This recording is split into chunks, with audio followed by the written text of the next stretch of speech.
కానీ మనం 2 రోజుల్లోనే దీన్ని వాడాల్సి వచ్చింది. ఎందుకు వచ్చిందంటే టర్కీ కరాచీకి వచ్చింది. ఓకే, సో మారణ ఆయుధాలు సప్లై చేసింది వస్తుంది కాబట్టి మనకు తప్పలా ఖచ్చితంగా కొట్టాల్సిన అవసరం వస్తుంది. ముందుగానే కొట్టి అవతల పడేసాం. తర్వాత వాళ్ళు ఏం చూస్తారు చూడాలి, రేపటికి దీని మీద ఒక డెసిషన్ కూడా వచ్చారు. నా యాంటిసిపేషన్ ఏంటంటే రేపటికి ఎల్లుండికి మ్యాక్సిమం అంటే రేపు సండే మండే కల్లా ఒక డెసిషన్ వచ్చేసి వీళ్ళిద్దరి మధ్య ఒక అంగీకారమో లేకపోతే ఇద్దరు వారు క్లోజ్ చేసుకోవటం. వాడు కొట్టకపోతే మనం కొట్టాం. మనకున్నది ఏంటంటే వాళ్ళు టెర్రరిస్ట్ వచ్చిన తర్వాత మనం వచ్చాం.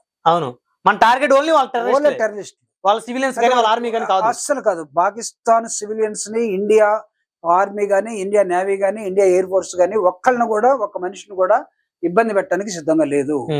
This is the line of prime minister of Modi. So final గా మనం ఐఎన్ఎస్ విక్రాంత్ తోటి పాకిస్తాన్ నేవీ మొత్తం కొట్టేసాం. వాళ్ళకి నేవీ ఫోర్స్ లేదు ఇప్పుడు. కరాచీ పోర్టు కొట్టిన తర్వాత ఇంకా వాళ్ళకి నేవీ అంటే మాక్సిమం యుద్ధంలో ఎప్పుడు కూడా మొత్తం స్మాష్ చేసామని మనం చెప్పలేము. అది కరెక్ట్ కూడా కాదు. సో మనం కూడా జాగ్రత్తగా ఉండాలి. మనం చాలా జాగ్రత్తగా టార్గెటెడ్ ఏరియాస్ ని మనం అంటే కొడతా ఉన్నాం. వాళ్ళు ఇంకొక టార్గెట్స్ ఎక్కడైనా పెట్టుకొని ఉండొచ్చు. శత్రువుని ఎప్పుడు కూడా అండర్ ఎస్టిమేట్ యుద్ధానికి వెళ్ళలేము. అందులో పాకిస్తాన్ లాంటి that to this are all terrorist forces.